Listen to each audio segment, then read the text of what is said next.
Hi everyone, good morning. চলে আসলাম new blog নিয়ে। আজকের ব্লগে তোমাদের সাথে প্রাকৃতিক অনেক কিছু শেয়ার করব, তোমাদের ভালো লাগবে, তার সাথে আছে রেসিপি।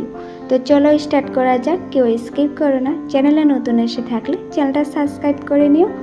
তো আমার জামাইবু, ভাগনা, আমার দুই ভাই, চারজনে মিলে লেগেছে আমাদের লিচু গাছটাতে নেট লাগানোর জন্য। এই নেটটা আমার বাবা আগের দিন বানিয়ে আনে অর্ডার দিয়ে। তো যেই দামটা পড়েছে, তো বাবা আমাকে বলে, বাবাকে আমি জিজ্ঞাসা করলাম, এই দামটা দিয়ে যে বানিয়ে এনেছো, এই দামের আমাদের গাছে লিচু হয়েছে? তার থেকে ভালো লিচু পাখি, কটা বাঁদর, কাকেই খেত। ওই দামের লিচু আমরা কিনেই খেতাম। বাবা বললো, একবার বানিয়ে এনেছি, প্রতি বছরই কাজে লাগবে, এটা প্রতি বছরই লাগাতে পারবো। তারপর বললাম, এটা লাগানোর পর তো আরও কত ঝড় তুফান বৃষ্টি এগুলো তো আছেই, নেটটা কি ভালো থাকবে? ছিঁড়ে ফেটেই যাবে। আজ লাগানোর সময় অল্প ফুটো হয়ে গেছে, তো এরকমভাবে ছিঁড়তে থাকবে। তো আমার জামাইবু আর ভাগনা যেহেতু এসেছে, তো তারা তো খরগোশ নিয়ে এসেছিলো। তো খরগোশটা যখন আমাদের বাড়িতে ছেড়ে দেয় জঙ্গলটির মাঝে, বাপরে, খরগোশের আনন্দটা তোমাদেরকে বোঝাতে পারবো না। সে যে কত আনন্দিত হয়েছে জঙ্গল পেয়ে, মাটি পেয়ে। কারণ ওরা তো টাউনে থাকে, তো উপরেই বসে থাকে, তো ঘর থেকে বেরোয় না। তো খুব আনন্দিত হয়েছে জঙ্গল ঘাস পেয়ে, মাটি পেয়ে। তো খুব দৌড়াদৌড়ি করে এখানে জঙ্গলের ভিতরে ভিতরে ঢুকে ঢুকে আমরা টেনে আনি, আবার দৌড়ে চলে যায়। ওর এতই পছন্দ করেছে আমাদের জায়গাটা। তো যাই হোক, আমি বলছি আমাদের একটা খরগোশ থাকলে ভালো হতো, এই জঙ্গলে খেত, ঘুরতো। তো এগুলো পারলেও তারপর অনেকেই বলে খরগোশের পটি নাকি অনেকেই বাজে গন্ধ, পটি, তারপর পেচ্ছাপ, এগুলো। তো যাই হোক, তো ওগুলো শুনলে আর আমার ভালো লাগে না। তো অনেক গরমে আমার চারজনে কষ্ট করছে, তার জন্য আমি তরমুজ কেটে নিয়ে এসেছি খাওয়ার জন্য। তো যাই হোক, তো আজ ব্লগটার সাথে সাথে তোমাদের সাথে অনেক কিছু শেয়ার করছি যেহেতু। তো আমি সবসময় বলি যে আমাদের ধুপির বাচ্চাগুলো আমাদের বাড়িতে থাকে যদি আমাদেরই, কিন্তু আমরা ঘরোয়াভাবে পালছি না। ওরাই নিজে বাসা করে এখানে প্রতি বছরই থাকে, কিন্তু একবারও ওদের বাচ্চা দেখি না। ডিম পড়ে যায়, না হয় কাকে নিয়ে যায়, না হয় ফেটে যায়, না হয় নষ্ট হয়ে যায়, কিছু না কিছু হয়। তো যাই হোক, এবার কিন্তু একটা সাকসেস হয়েছে, বাচ্চা ফুটিয়েছে। বাচ্চার চিউ চিউ শব্দ যখন পাই, তখন তাড়াতাড়ি মোবাইলটা তুলে আমি ভিডিও করা স্টার্ট করে দিই। কিন্তু কোথায় আর ভিডিওতে তোমাদেরকে বাচ্চাটাকে দেখাতে পারছি না, কারণ অনেক উঁচুতে আছে আর আমি অনেক নিচুতে। আর আমি যেতটুকু পারছি জুম করে দেখাচ্ছি তোমাদেরকে, কিন্তু তবু উঠাতে পারছি না, কারণ ডিএসএলআর তো নয়, আর দামি ওরকম মোবাইল নয় যে জুম করতে করতে সামনে নিয়ে গিয়েও তোমাদেরকে ক্লিয়ারভাবে দেখাতে পারবো। এতটুকু জুম করছি কিন্তু লাফাচ্ছে। তবু যাই হোক, চেষ্টা করছিলাম। তোমরা বুঝতেই তো পারছো, বাচ্চাটা দেওয়ার পর ফোটানোর পর বাচ্চাটাকে পরিষ্কার করছে মুখটা নিচের দিকে করে। তো আমি চেষ্টা করব বাচ্চাটাকে দেখানোর জন্য যতটুকু পারি। তো দেখো, খুবই ভালো লাগছে যে এবার একটা বাচ্চা দিয়েছে। একটা নয়, দুটো দেখেছি, হয়তো আমার সন্দেহ আছে 3টে বাচ্চা আছে। এখন এতটুকু জায়গা 3টে বাচ্চা আছে কি না নিজের চোখে ভালো করে যখন দেখব তখন বুঝতে পারবো। বর্তমান তো আমি 2টো বাচ্চার মুখ দেখেছি, ছোট ছোট, একদমই ছোট, কিউট, নাড়াচাড়াও এত করতে পারে না, ঠোঁটগুলো তুলছে উপর দিকে, ওটাই দেখেছি। তো এই যে তারটা দেখছো না লাইনের, এটাতে ভরসাতেই এই বাসাটা করেছে আমার যতটুকু সন্দেহ। কারণ এখানে জঙ্গল বেশি রাখেনি, তো বাসাটা যে করেছে। অনেকবার ভাবি যে আমরা সুন্দর করে বাসাটা করে দেব, কিন্তু অনেকে বলে যে থাকবে না, ওই বাসাতে চলে যাবে। কারণ ওরা জানে ওরা হয়তো ফান পেতে রেখেছে, ওটা বাসা নয়, তাই ওরা আসবে না অনেকে বলে। তাই আমরা আর কিছু করি না, যেমনভাবে ওরা থাকতে চায় থাকুক। বাচ্চা দিয়েছে, খুবই ভালো লাগছে যে এবার বাচ্চা দিতে পেরেছে। আর কি, আমাদের বাড়িতে একের পর এক কিছু না কিছু দেখতে পাবে। এই যে আমাদের সুপারি গাছগুলো আছে, এখন সুপারি ফুল হয়েছে, তো সুপারি কড়া বেরোবে। এই কটা বাঁদরের জন্য কি আর থাকে, ওটাও খেয়ে ফেলে, ঠপ ঠপ করে পড়তেই থাকে। সুপারি যখন হয় এত শব্দ হয় টিনে, একদম সুপারি গাছে লেগেই থাকে। এখন লিচু হচ্ছে, লিচু গাছে লেগেই থাকবে, আছে। আর তো ওটাই তুলছিলাম, ভালোও লাগে আবার এইসব জিনিস দেখতে। তো যাই হোক, তো এগুলি আজ ব্লগের সাথে সাথে তোমাদের সাথে শেয়ার করছি। তো তারপর মা গিয়েছিল জেঠিমণিদের বাড়িতে, আমার জেঠুর ছেলে আমার দাদা, আমার বড়দা। তো আমি অনেক দিন আগে বলেছিলাম যে এবার কাঁঠালের তরকারি খেতে পারিনি কাঁঠালের জন্য, আমাদের গাছে ছোটো ছোটো হয়ে আছে, এগুলোতে কিছু নেই, এখন বড় হলে খেতে পারবো। তো কোথা থেকে জানি একটা বড় কাঁঠাল এনেছে, এনেই আমার বৌদিকে বলেছে আমাকে আধা দিতে, ওদেরকে আধা রাঁধতে, কারণ অনেক বড় কাঁঠাল, এতগুলো তো রান্না করতে হবে না। তো মা গিয়েছে পরে মাকে দিয়েছে হাফটা কাঁঠাল, আর হাফটা কাঁঠাল ওরা রেখেছে। তো মা আজ কাঁঠাল রান্না করবে, মাই কাটবে। তো মা রান্না করলে তো জানোই রেসিপি আমি ফুল টিউটোরিয়াল দিতে পারি না, অল্প অল্প করে শেয়ার করি। তো মা অনেক কিছু করে ফেলে, তো আমি যখন রান্না করি কষ্ট করে হলেও এক হাতে মোবাইল নিয়ে আর এক হাতে রেসিপি তোমাদের সাথে স্টেপ বাই স্টেপ শেয়ার করি, কিন্তু মা করলে আর করা হয় না। তো যাই হোক, তবু অল্প অল্প করে শেয়ার করব।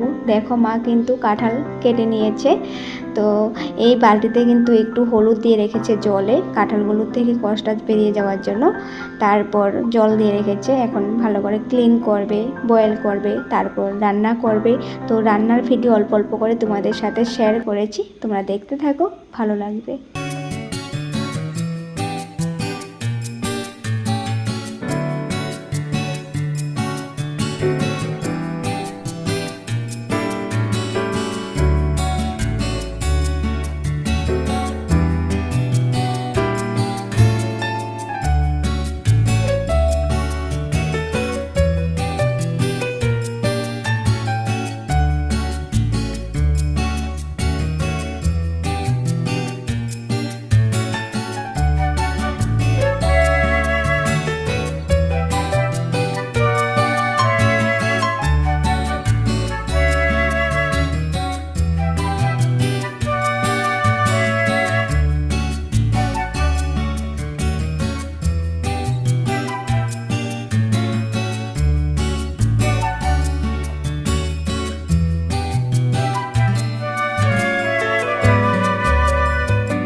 জানোই তো বন্ধুরা, মা রান্না করলে আমি অনেক সময় চলে আসি, তো হঠাৎ করে মা সব কিছু করে ফেলে আর আমার ভিডিও করা হয় না। মা উপর থেকে গরম মশলাও দিয়ে দিয়েছিল।